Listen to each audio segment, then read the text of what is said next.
In this video, we are going to be talking about the 1960 Italian film classic, Two Women, which was directed by Vittorio DeSica, and it starred Sophia Loren, Jean-Paul Belmondo, and Eleonora Brown.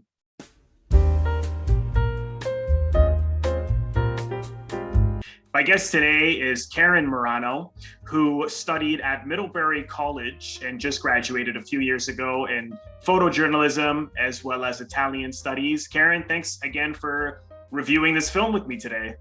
Thank you, Robert, for the invite. How did you feel about this film? I feel like I really connected to it because it has that aspect of the mother-daughter relationship, the connection to the family, to the community. It has a very much a wartime feel to it, and I just felt like I could really connect to it. I think that probably is what most viewers would take away from looking at the film. Yeah, no, absolutely. Where do you think the heart of the film lied? I mean, was it really this tale of survival and the brutal realities of war, or do you think it was a combination of that, but also focusing on the mother taking care of the daughter and trying to shield this from her as much as possible? I mean, how do you feel about that? I got a sense of I kind of combined both the role of women in wartime, and also the one scene with the woman who had just lost her child in the war. And kind of that scene reinforced, that takeaway that I had. Yeah, that was such a devastating scene to see that woman who was just, really had lost everything and was so ruined by the fact that you don't know the circumstances of who killed her child, but she could barely even communicate with Sophia Loren or Jean-Paul Belmondo. I mean, it was scary. When you mentioned like the women in wartime, what specifically with the women in this story, really spoke to you about that?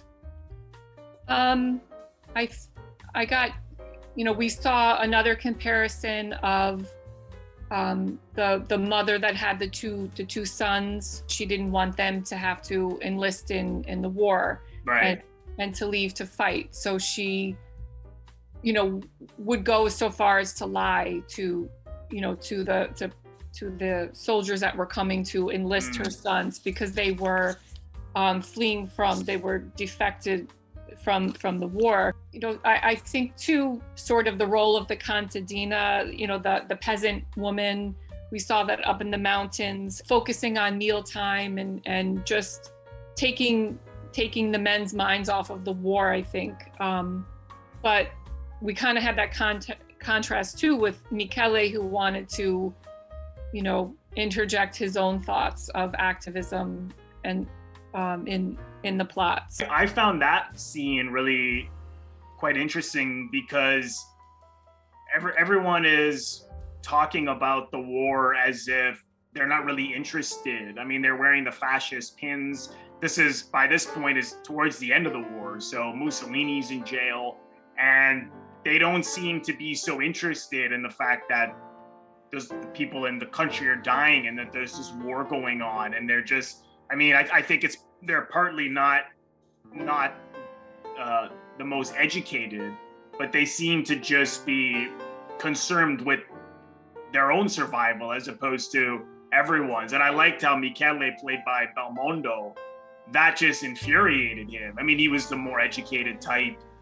He was intellectual, and he really criticizes them for that. And I found it interesting how no one would listen to him, even in that other scene where he was reading out loud to everybody from the Bible and other books, and he was so furious to constantly be dismissed, constantly be labeled as just, a pain in the ass, basically. When he was reading the Bible verses, then kind of when he stepped up to be the one to take the soldiers across the mountain, the German soldiers. Yeah. And even his interactions with Rosetta, and how he kind of served as a father role to her.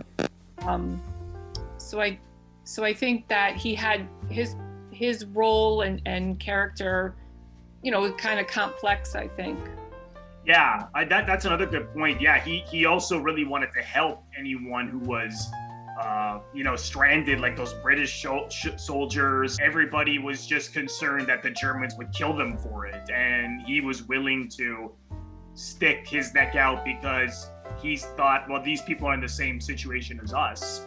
Why are we only concerned with ourselves? I was really blown away by the performance by Jean-Paul Belmondo. I don't think I've seen him in a role like this, because he's been in serious dramas, but he always brings, in a good way, he always brings a sense of humor and lightness to his performances, in my opinion. And here, I don't see that, I'm glad I didn't, because I think he had to be a very, very serious character and someone who really cared deeply about these problems and wanted to be heard and demanded respect. And falling in love with Sophia Loren, I just thought it worked so beautifully. I felt as though when he was in the scenes with Sophia that I could switch over and connect to him. Yeah, that's a lot of connection as well.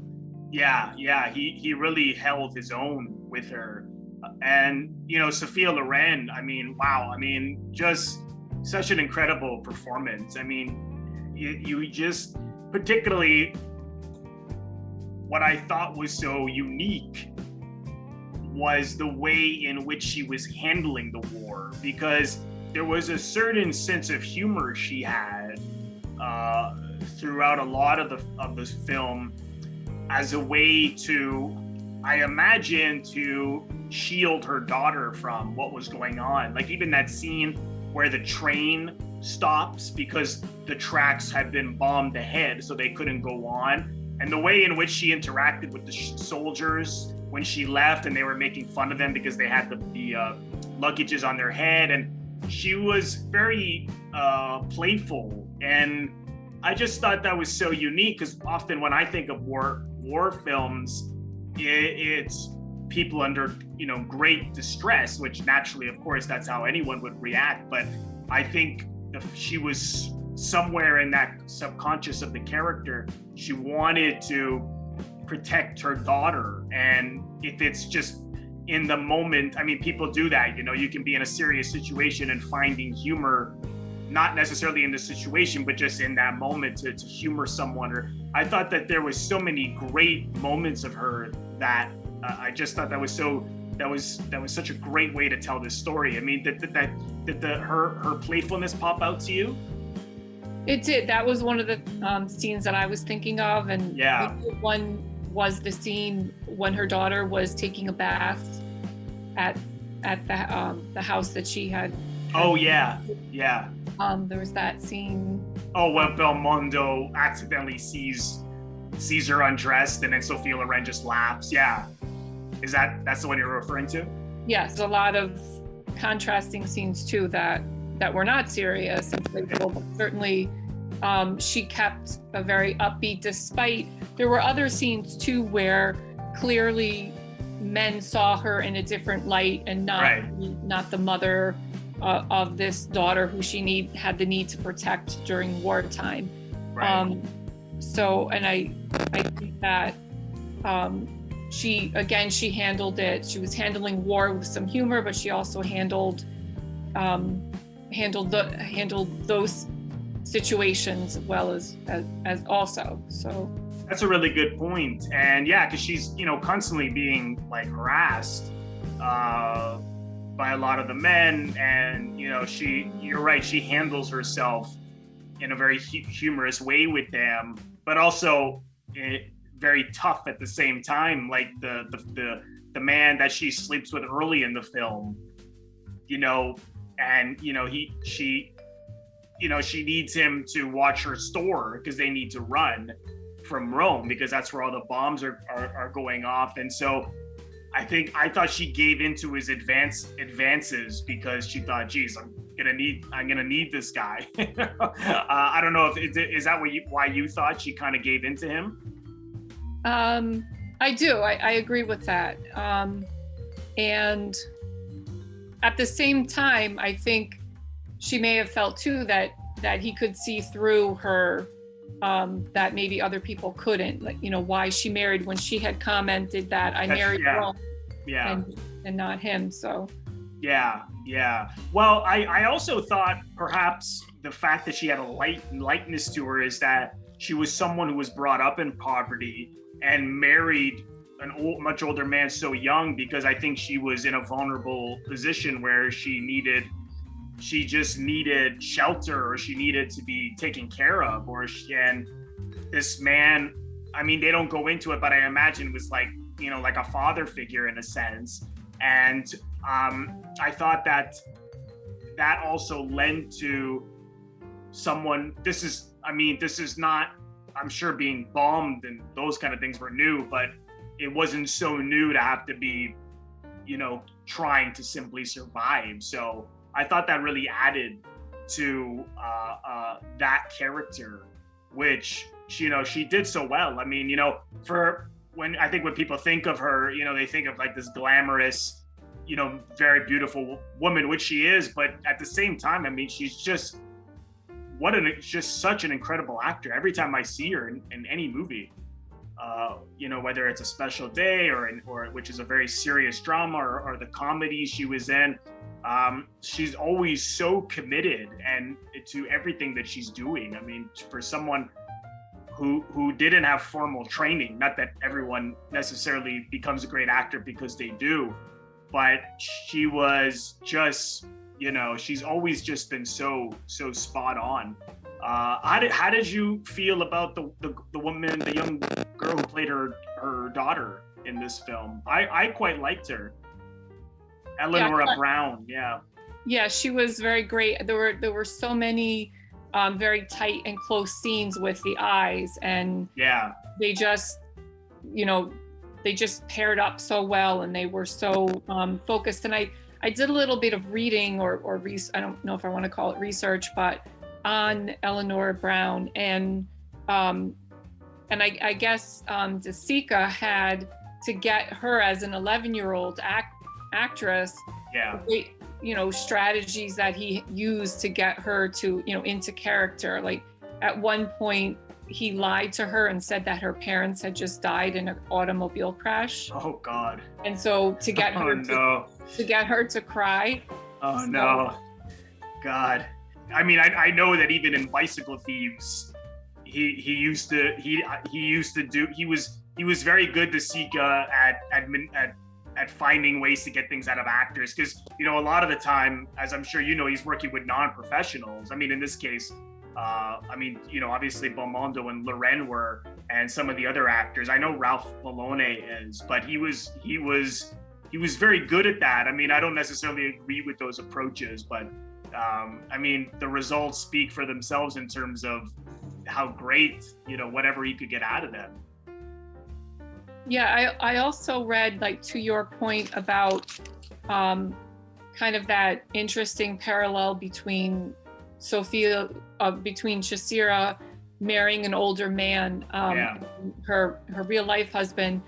Also, she and her mother lived outside of Rome, and when she began her career, her acting career, she went with her mother to Rome, which is where her father, who she never had a relationship with, had lived. Right. So when I was watching the film, knowing that, I kind of kept that in mind as I, watched this peasant woman, going off into the countryside. Kind of that was in the back of my mind. Yeah, I think I'm sure that she really saw herself or her own family in this film. She said that this film and A Special Day were, in her opinion, two of the best performances she gave, and I totally agree. I mean, it's hard to believe that up until this point, she had mainly done comedy, and as I'm sure you know, from when you're reading about the making of this film, they originally wanted Anna Magnani to play Cesira, Sophia Loren, the mother, and for Sophia Loren to play her daughter, because in the novel, it is a woman in her 50s and a 25-year-old or 30-year-old daughter, which that would be pretty much the age difference between Magnani and Sophia Loren. And she wouldn't do it with Sophia Loren because she didn't think they looked like mother and daughter, and she was also concerned that because the Carlo Ponti was the producer, Sophia Loren's husband, that she would be favored over her. And what I love is her son said on Turner Classic Movies when they went on that when DeSica was trying to get Magnani to do it, and then she said, hey, as a joke, apparently said, why don't you just get Sophia Loren to play the mother? And then that's when he thought, that's a great idea. And which, he must have saw something in her where he felt she could do it. I mean, Magnani could do it. I mean, if you go watch Rome Open City, the Fugitive Kind, I mean, just a top actor, just so dramatic. I mean, the intensity that she could bring to her performances are just stunning. And then we see Sophia Loren having to also pretty much not match it, but do it in her own way. And I thought that, she won an Academy Award, of course, and I thought that, she did so well. I mean, of course, the rape scene in this is so upsetting. And, just to see afterwards when they leave, for the audience, for those of you, who don't know, there's a scene where they get raped in a church when they're trying to rest by these Moroccan soldiers. And just after that, when she sees other Allied forces, because I didn't even know that the Moroccan soldiers were working with the French at that time. And when she sees, I imagine they were French soldiers or Allied soldiers, and she just starts to scream at them and even, lifts up her daughter's skirt to show the rape. It's so, oh my God. I mean, those were so upsetting to see. That scene, the way in which she shot it, I'm surprised. Well, then again, because I'm sure you know this was supposed to be an American co-production.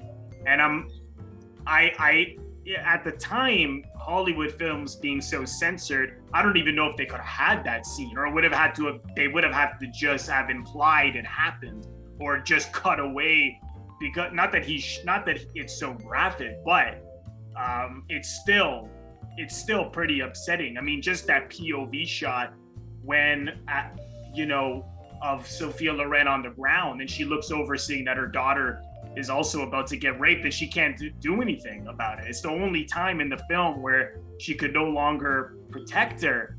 And I just thought the way in which he shot it, where he just stays on their faces and zooms to the young girl's face, just to see them react to what was happening it was beautifully directed, and it worked. It was so effectively to make it so to feel the horrors of what they're going through.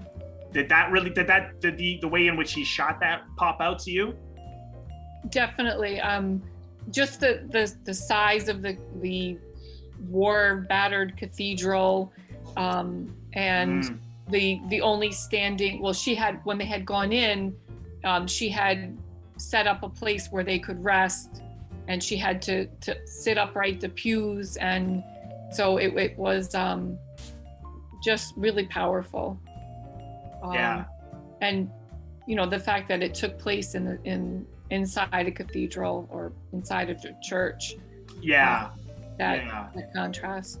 Yeah, these are religious people, right? And Catholic. Robert Capra, the famous war photographer, who actually in real life was there in October of 1943 to do some shooting. So, but anyway, having that photography background, it reminded me of a Capra, war picture. Yeah, because it really has this, DeSica being the neorealist tradition of almost like a cinema verite documentary style approach. This is, 13 years after the Bicycle Thieves, and I thought that style of filmmaking really lent to this story. I'm sure it was originally supposed to be with Paramount, George Cukor, who is a very, very good director, but I imagine they would have had a more slick Hollywood style to it, a more conventional style, as opposed to the grittiness of the neorealist, the documentary style of filmmaking. But it's so powerful, and I kept thinking for some reason that there would be some kind of, not necessarily happy ending, but that something good would have happened or something. And it's just, that would have been the Hollywood version, really. It was just bleak. And when later on the daughter can hardly speak, and then when she can't find her briefly, and apparently, she goes out with someone and she comes back with those stockings that the boy gave her, and then she starts to hit her daughter because of just the fear of what this boy could have done to her. I imagine that's how I took it.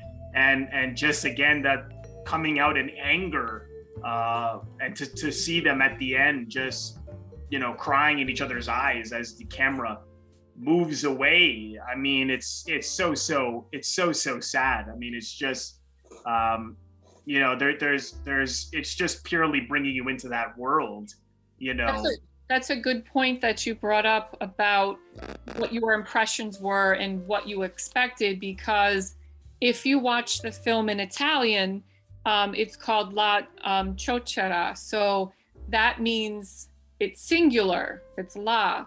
So it means the woman from Ciocceria. So it has a whole different, you don't know.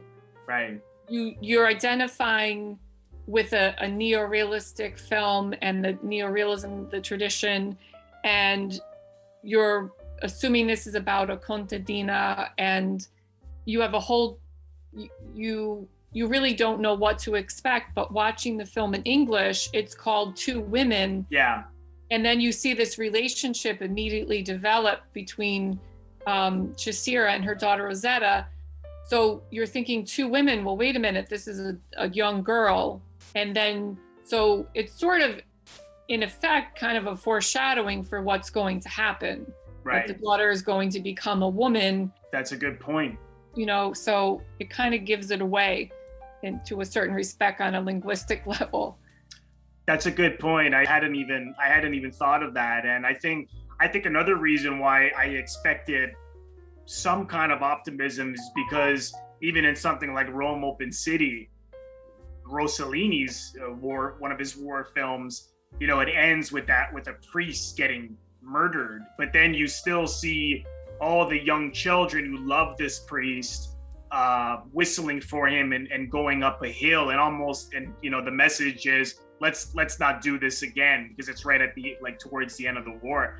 But here it's just it's just boom, it's just no, I don't think DeSica maybe trusted any kind of idealist ending of any kind, but I thought it was a perfect way to end it. And I thought it just left the audience, at least for me, with a feeling of such despair.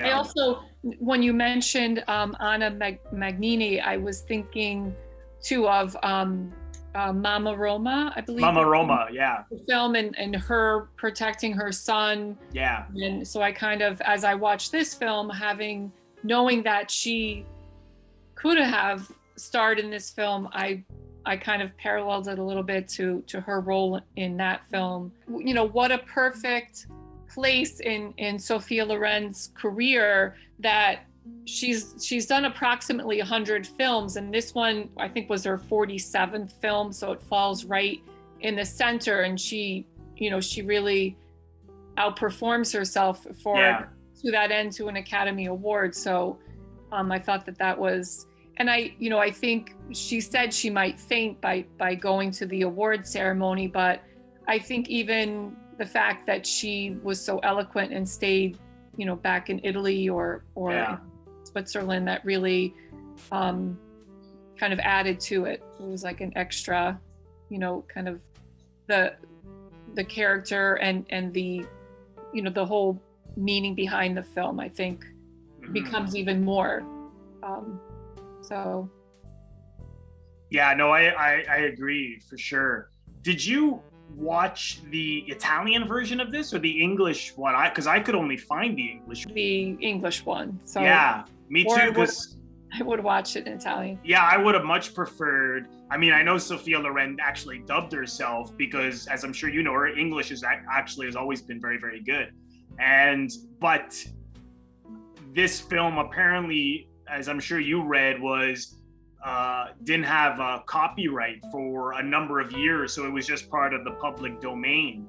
And it was only about 5 years ago it was remastered and put on a Blu-ray. But anything you find on the internet is like the old, what do they call it? Pan and scan, like of just a poor quality film that was dubbed and put into bootleg DVD stores or VHS over the years. So, but it's out there. But I think really one I imagine, and I think I'm gonna get it, is to get the Blu-ray, because I think you got to really see it in Italian, in my opinion. Karen, thanks so much for joining me today. I was really glad that after we met that you could come on and talk about a film, and it was a pleasure to have you. Thank you so much, Robert. Yeah, no, anytime. I'd love to have you back sometime. And for those of you who are watching this on YouTube right now, you can subscribe if you haven't already done so. The Robert Bellissimo at the Movies logo you will see floating above my head right here, which is to your top left. Click on that and then click the bell in order to get a notification every time I release a new video or when I go live. And there is also an audio version of this podcast as well, and the links for that are in the description box below. And also my Patreon members, I want to thank every one of you who subscribe to my Patreon membership. I now have a tier which is dedicated to Italian film, and the link, if you're interested in becoming a member, is in the description box below as well. All right, well, Karen, thanks again, and we will see everyone in the next video.